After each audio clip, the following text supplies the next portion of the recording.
Greetings, gentlemen. Welcome back. Got one more food for thought this week. We're going to talk about training up your children for a second time here. We talked last week about three candy speed, about teaching your kids what it means to hurry. I got a couple more examples for you here today to think about, to ponder how you can implement something like this with your kids. And again, you got to try and just figure out what works for your kids. You're going to try multiple things before you find something that connects. These are two more things that connected with my kids, though. Number one, my kids would just kind of have a temper tantrum once in a while. They would just lose control. They'd flail and fight and scream and I always tell them you need to get a grip. What does that even mean? Kids can't grasp something like get a grip or get self-control. Like they don't understand what that looks like. And so we had to teach our kids, what does self-control look like?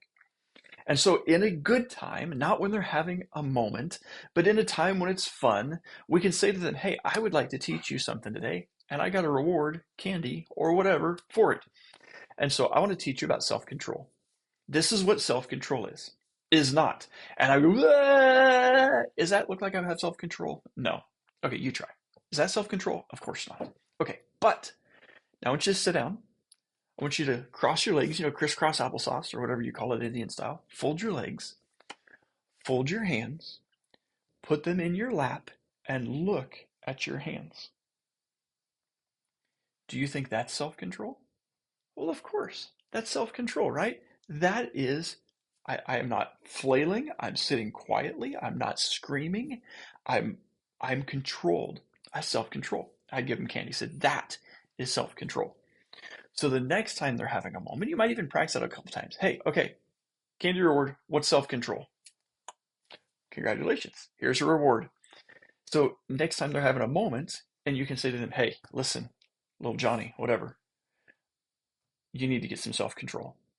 What does self-control look like? And they have a concept, concrete concept in their mind they can do that with. Number two here, real quick, toes on the carpet. This was a big one for Malachi. Because I would say, Malachi, don't touch your sister. And he'd be like, I'm not touching you. Right? And he's just got to get as close as he can without touching. He's got to push the limits. I thought, what's a good example of pushing the limits? So in a good time, when we're having fun, I would take him over and I said, Malachi, if I told you don't get on the carpet, and so I'd stand next to the carpet. Are you on the carpet? No. He'd have him come up and put his toes on the carpet. I said, are you on the carpet? Yes. I said, what if your toes are like right there, almost to touch the carpet? Is that on the carpet? He goes, maybe. Like, no. Like, well, but your toes are almost on the carpet, right? Like you're trying to see how close you can get your toes to being on the carpet without actually being on the carpet. When I tell you don't get on the carpet, what I want you to do is to go away from the carpet. When I tell you don't be near your sister, don't bother your sister, I don't mean get as close to her as you can without touching her. I mean get away from her, right? And so we had this saying in our family. It was called toes on the carpet. And so when often Malachi, but not always, everybody knew this, when when we would ask them to do something and they would push the boundaries to see if they could do just a little bit or none of it or see how far they could push that, we would say, and they would say to me sometimes too, it was a family term we used, that's like toes on the carpet. Oh, you're right. That is like toes on the carpet. I'm not supposed to have toes on the carpet. I will back away and change my posture.